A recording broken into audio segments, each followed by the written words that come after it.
হরে কৃষ্ণ বন্ধুরা, আজ শয়ন একাদশী। সবাই নিষ্ঠা সহকারে এই একাদশী পালন করুন। এই একাদশী খুব মাহাত্ম্য আছে। এই একাদশীর মাহাত্ম্য শ্রবণ করুন, কীর্তন করুন, ভাগবত পাঠ করুন, গীতা পাঠ করুন, ভাগবত পাঠ শ্রবণ করুন।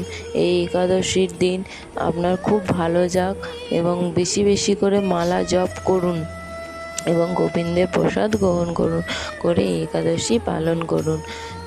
এই একাদশী শয়ন একাদশী খুবই মাহাত্ম্যপূর্ণ। এই একাদশী সবাই এই একাদশীকে বড় একাদশীও বলে। আর এই একাদশী বিশ্বের একই দিনে পড়েছে, এই আজকে।